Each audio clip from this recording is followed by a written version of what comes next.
Greetings, I'm David Kong, the founder and principal of DEI Advisors. We are a nonprofit organization dedicated to self-empowerment. Today, we're delighted to welcome Mary Lee to our show. Mary is a visionary entrepreneur and the founder and CEO of Atlas. Atlas is a well-known travel platform that empowers consumers to make wise decisions with its rich content, with its superior technology. It boasts partnerships with over 200 airlines. It is a great pleasure to welcome you to the show, Mary. Hi, David. Thank you for having me on the show today. It's a great honor, but to be honest, Well, we're I'm delighted. very nervous.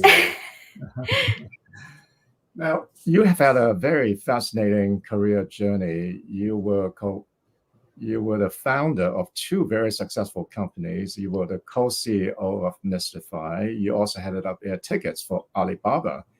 And also you have done a lot of other wonderful things in your career.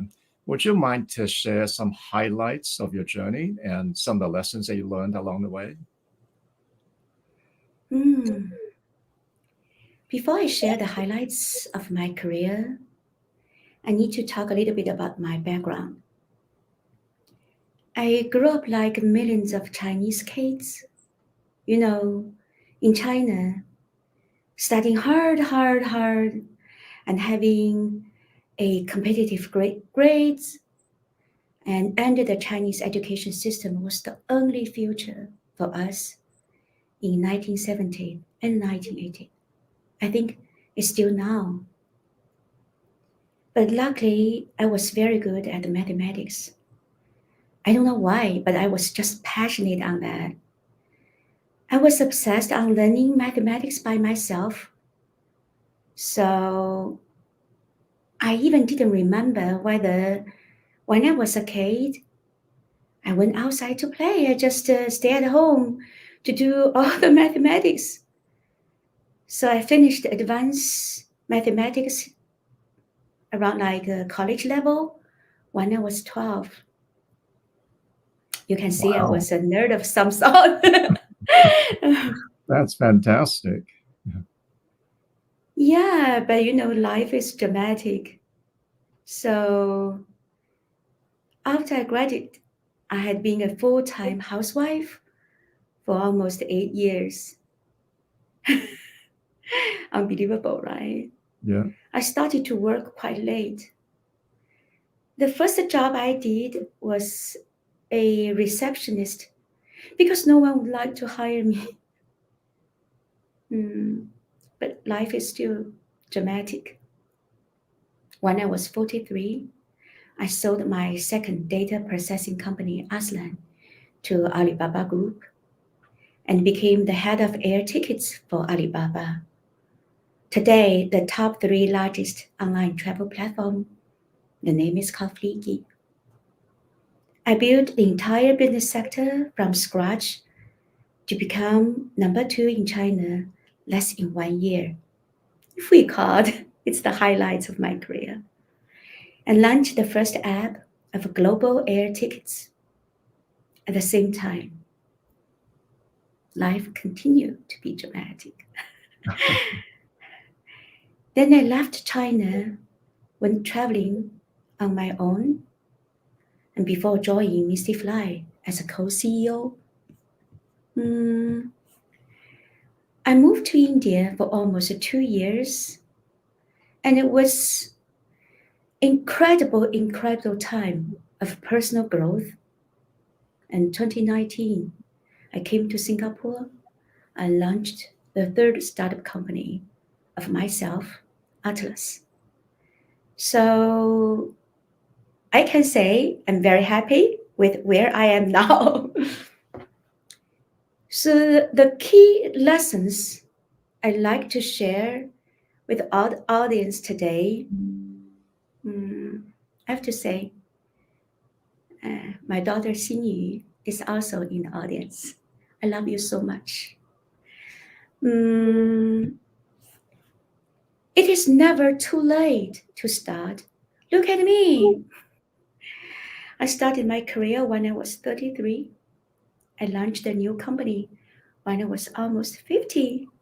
It is never later. I'm 53. I'm so beautiful. Mm, I think secondly, it doesn't matter. And a small company you are working in, the big corporates you are working in, it matters whether you are doing the right things. Your business has purpose. Your job has purpose.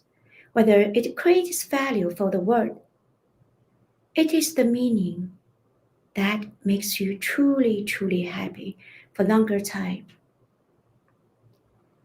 And another lesson, I think is you can't have a perfect life. You have to sacrifice something to achieve something. I had to sacrifice my health when I worked too hard.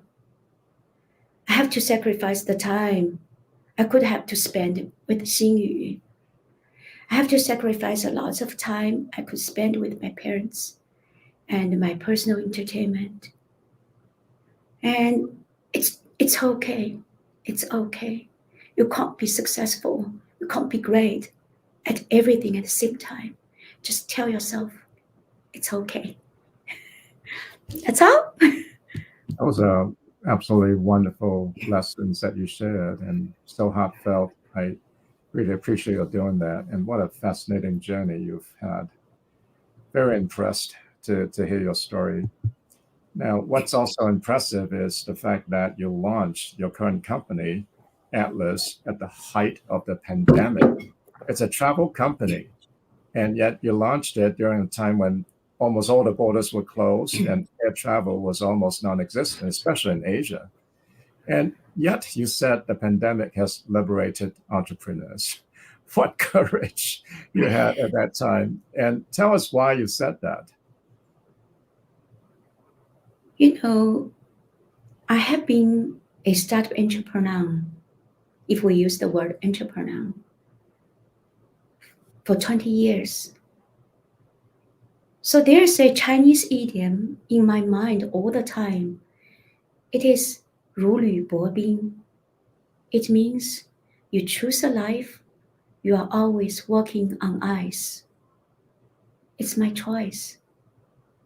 And I believe that pandemic was a good reminder to all the entrepreneurs that you should never be fully relaxed. And you know, you are happy today and you have some surprise happening in the afternoon. It's always something, something. And it is what makes the entrepreneurial journey so special. If I have the second time in my life, I also will choose the life of entrepreneur because you have to accept all these challenges as part of your normal life. And I always seek for new solutions, new ways of doing. So when pandemic happens, you know, it's part of your normal life. It's just a little bit big surprise. It's me all the time, 如履薄冰 and walking on ice every day. This is my choice. How profound. And I don't think a lot of people can accept that way of living. It's always like always being so uncertain about the future. And we're going to touch on that in a little bit, that subject of risk taking. But let's just follow up on your comments about what it takes to be successful as entrepreneurs. You founded two very, very successful companies. So in your mind, what does it take to be successful as an entrepreneur?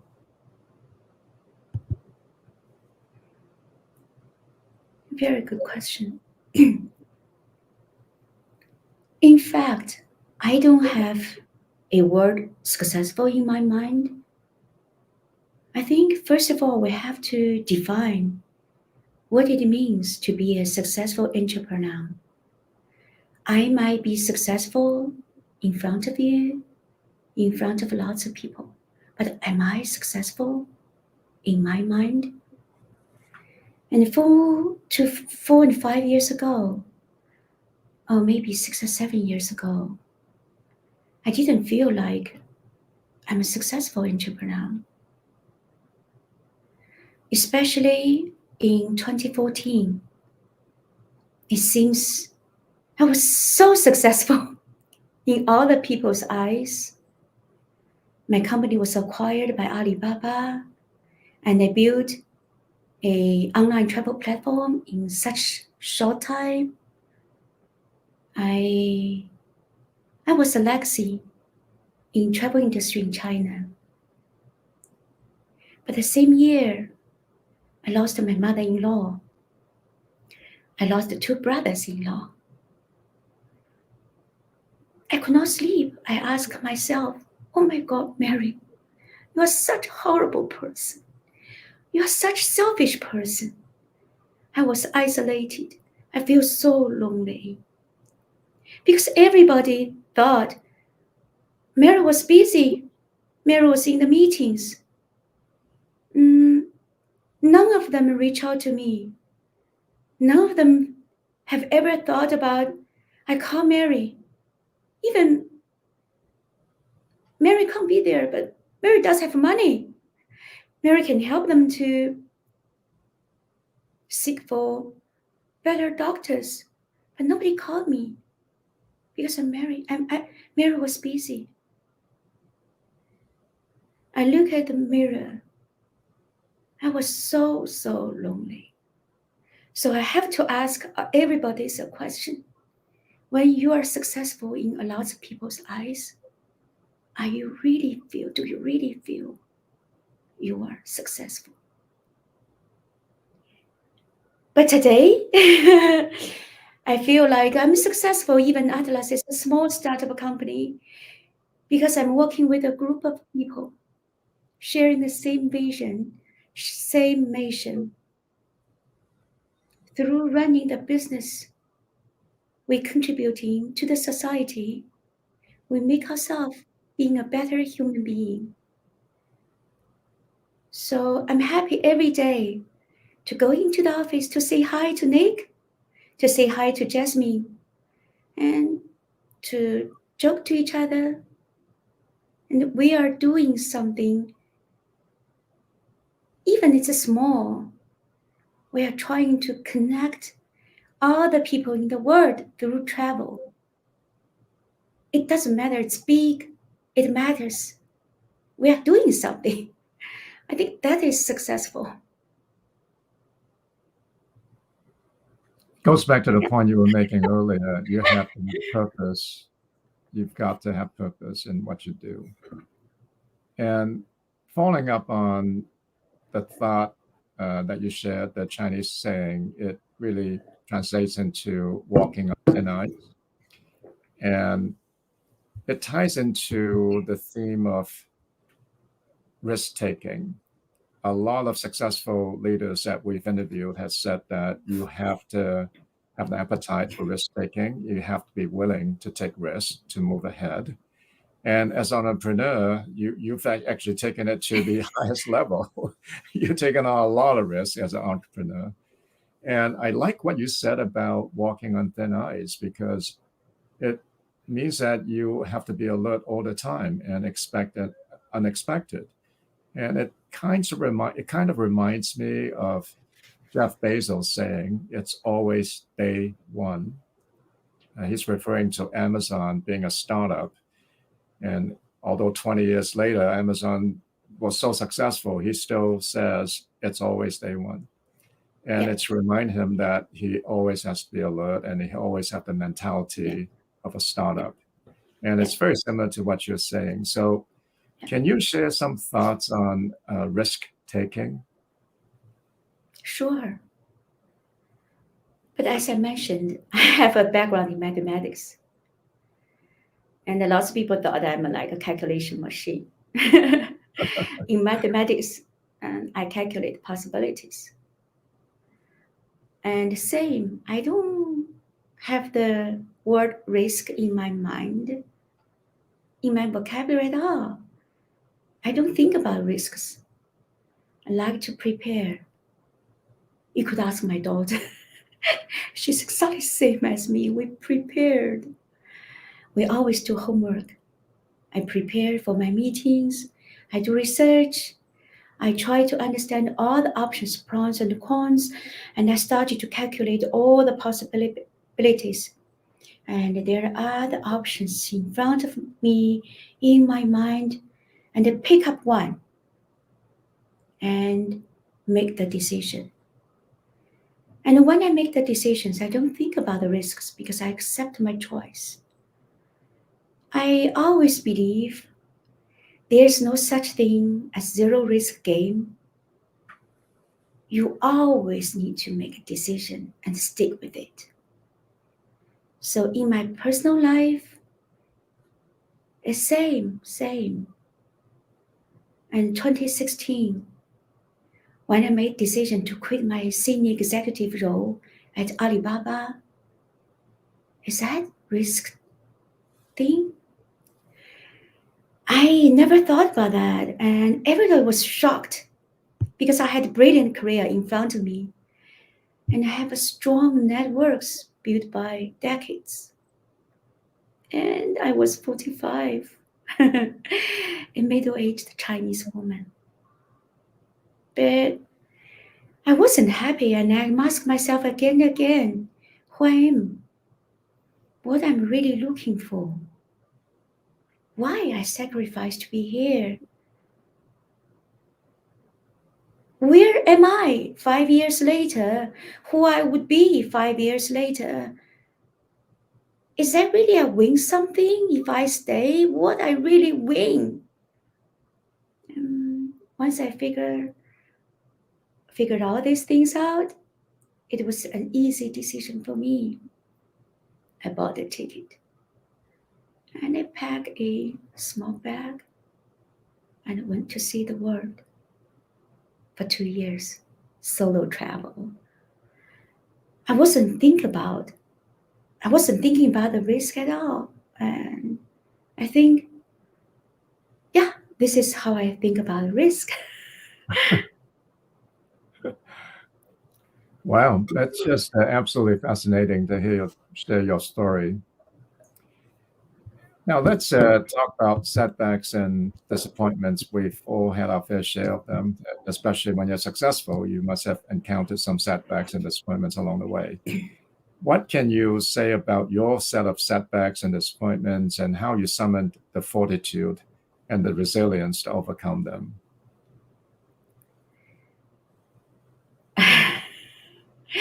Can I be honest to you?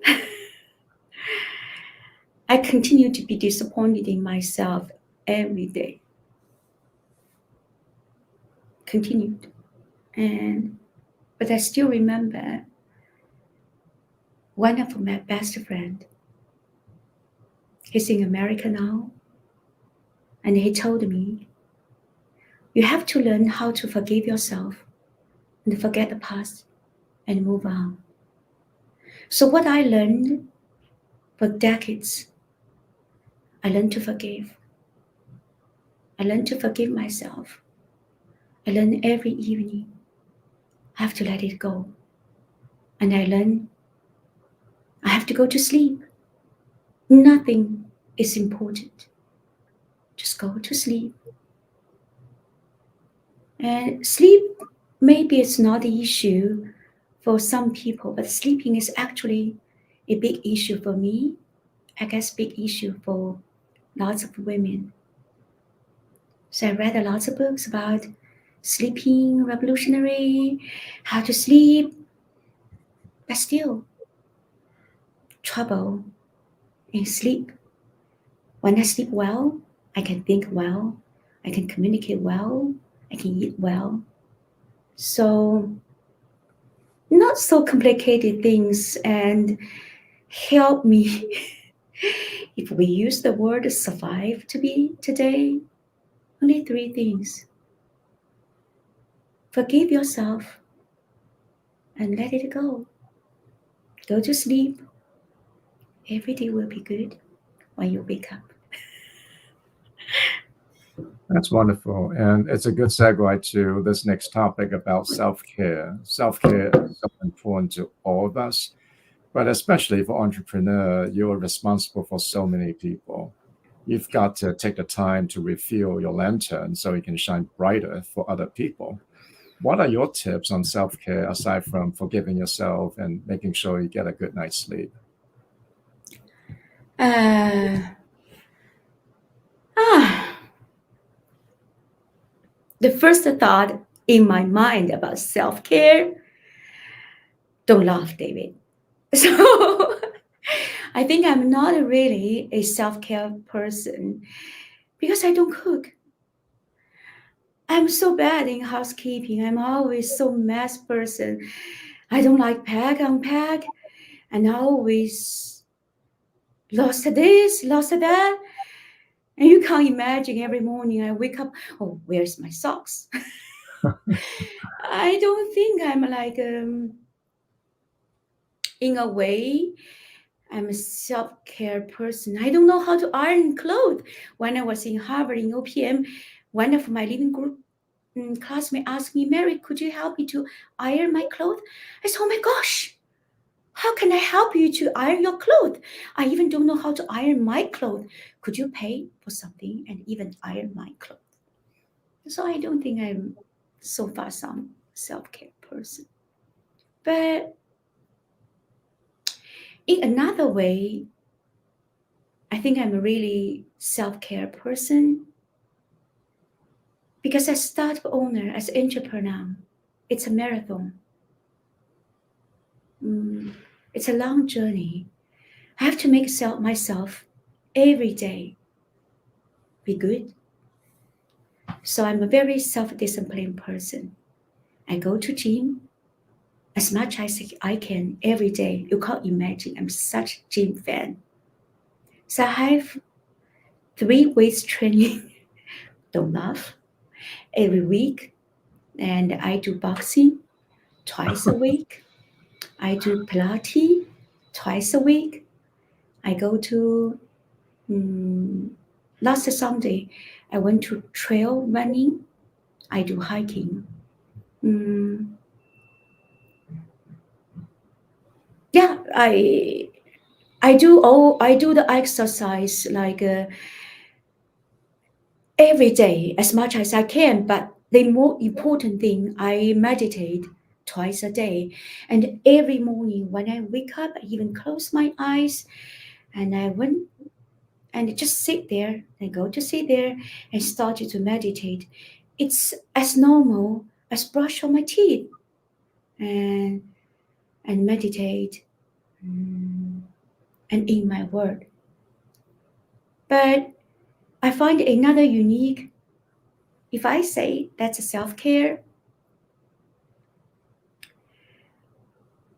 as a female entrepreneur, especially in China, it was really, really tough situation. And China is a very, social interact business environment, and people used to drink Mai and drink alcohol. It's a kind of a special way. Maybe it's a way most of the business do. And you heard a lot of bad stories. Who. So I have a special self-care way. I like to read books. Especially I like to do time travel. I always read novels. I like to travel with the Jungpa Lahiri to go to lowland. I like to read books by Murakami to go into a world. I sit in my balcony with 1Q84 and it was so quiet. It was so dark. And I look at the sky. There are 2 moons in the sky. 2 moons. I can see 2 moons in the sky. And I can fly in the sky. And I can do whatever. It's so pure, so childish. So naive word, if you use the word, it is me and all the time to make myself, I live in my fairy tales. I'm still a person, full of love with the word. And sometimes when I had dinner with friends in China with my daughter, when they talk about something, when they talk about some negative stories, news, I was so confused to look at them, what they were talking about. And my daughter just laughing. So look at my mom's face. It's true. She doesn't understand what they are talking about. And she it doesn't know it's so true. That's her. And she's so naive and she's so childish. That's so me. This is the unique way I'm still me. And yeah, I don't know. I guess this is a way and self-care myself. So I read every day and read all kinds of novels and do time traveling and go to dinosaur world and yeah, I even read dinosaur books because I have a sweetheart Holland in New Zealand. I want to talk to him about dinosaurs. So all the things and make me still curiosity, still and still me. Is that called self-care? No, that's all self-care because you are giving yourself a break from the hustle bustle of everything that you've got to do every single day. I've heard people talk about going to the gym and even boxing as a way to release their stress. And I've heard people say it's wonderful to meditate or to do yoga. I've not heard anyone talk about time travel and living in the Mm, metaverse through your imagination from reading. mm, That's the first, mm. but that is absolutely fascinating and Mm, makes total sense to me. Now, mhm, you made a comment that airlines need to shift their mindset from competition mhm, to collaboration. And I love that mhm, because that applies not just to the business world, to our personal lives as well. We need a shift from competition to collaboration. Can you mhm. elaborate? What are your thoughts? Mm. I can't agree more, David. There are lots of big words and big theory about competition or collaboration. I guess everybody has heard about that. I think a business is not that different from life, really. And business is like a reflection of yourself. I imagine you pass through a building. This building has been built by thousands, millions of decisions were made by you and your team. So the company who likes to compete, who embrace the collaboration, is the decision by the people, by the team. If you believe and really value friendships, community, partnerships in life, there's no reason why you can't embrace these values in business. I do believe in the power of collaboration. You know, I just don't know why. I guess I was born like that. And lots of people are kind of surprised I am today because they think they're much smarter than me. And why? And I told them I collaborate. I only do the things I'm good at. And that I let other people do other things they're good at. And in Atlas, it's too obviously. Normally, I don't join most of the team's meetings. I always believe, oh, I'm so proud of my team. My team are much better than me in lots of places. And if they're better than me, why I need to do those things I'm not good at? I'm a CEO. I want to focus on what I should do. So for our industry, same as my person, same as Atlas, what we believe. It's an ecosystem. Only ecosystem. Everybody can have better life. Why we need to be so horrible to compete each other, to be enemies? So for airlines, the time has changed, comparing with 30 years ago, and the consumer behavior changed. There are so many, even for payment, there are so many fintech companies, and for technology solution, there are so many technology solution providers, and even ChatGPT. ChatGPT completely changed the interact way between consumer and the airlines, the distribution channel for AI, for big data, for those algorithm. Why airlines wants to do everything by themselves? I think it's kind of silly. If I use the word, no offense. Yeah, No, you're it's saying silly. this quote, shifting the mindset from competition to collaboration is, to me, profound and wise. And your Thank you. examples are absolutely right on. And the world is changing so fast in business, it's better to collaborate. This generative AI has the ability to change everything. And we're going to learn to work together rather than look at one another as competitors. Now, I want to ask you a question about the imposter syndrome, because there were so many examples of you being put in uncomfortable situations, difficult situations. You were born and raised in China, and you weren't brought up to speak English, and you speak beautiful English at this point. And at that time, you were all of a sudden put in charge of Fliggy, the Alibaba travel platform, and you have to travel the world. And when you didn't speak English very well, and you were put in a lot of very difficult, stressful situations, and you were always yourself, and you always did a magnificent job. Have you ever felt the imposter syndrome, like you're not really good enough, you're just pretending to be good?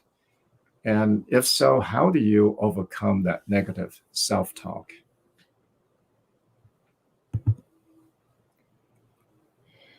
Before I start to share, I have to say again, Xingyu, I love you so much. My daughter. I feel like an imposter very often. If I cry, just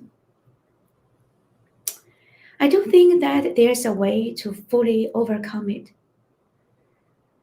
It is a process, not a destination. You have to tell yourself it's a life journey. There is no magic pill to take and heal yourself. I had a major mental crisis last year, and to be honest, in 2022, it was a really, really, really hard year for me. Although I look very good, I was happy. I seems very happy in front of my teams. I joined so many conferences. I traveled the world. I still remember last year, October, I was at a conference. I was on the stage with the three airline executives, and we were sharing about distribution, embrace the change. I felt I performed so bad. I let other people down. And when I looked at my team's face, I completely crushed. So that was the darkest time. I went back to the hotel and could not sleep. I feel like I like a fraud. And it continued, could not stop crying. I feel like I feel like a fraud. I was a liar, and uh, I was so bad. I am not good enough. I let everybody down. So I texted my daughter and friends that night, and I love you so much. My daughter had told me back quickly, and she said, "Mom, you have a imposter syndrome. Please Google it, learn it." And I still remember the night I called Willow, my chief technology officer. I started to blame him. It was all because of you. Why you could not do this well, and I got a resignation letter from my finance manager. So, but that was so true. That was a nightmare, and I couldn't admit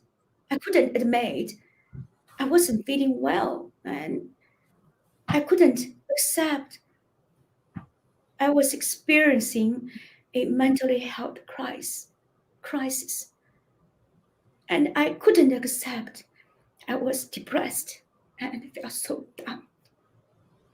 I kept pushing and blaming myself.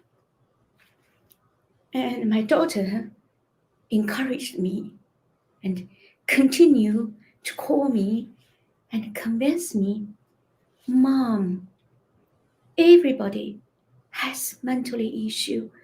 And all of the world people experience COVID. Why you feel you are okay? Please go to see a therapist. Go to seek professional help. I thought I wasn't ready, but I love her so much. So I think she's right. So I started to seek a professional therapist, and my daughter continued to tell me, it is okay. You need to meet several therapists until you feel safe, until you feel comfortable. You meet someone.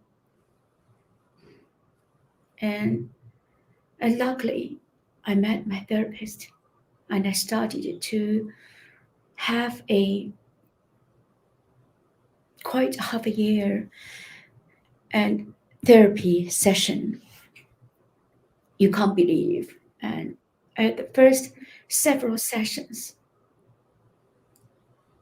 I just didn't talk. I just couldn't stop crying. I don't know why. I was so sad. It's something wrong with me, but why I was so sad. And I have to pretend I'm happy, I'm good. But after session by session, I started feeling better. I started to feeling happier again. And I still remember my therapist, Georgia, told me, "Hey, Mary, can you see? You are smiling. You are laughing. You change." Oh, that's true. I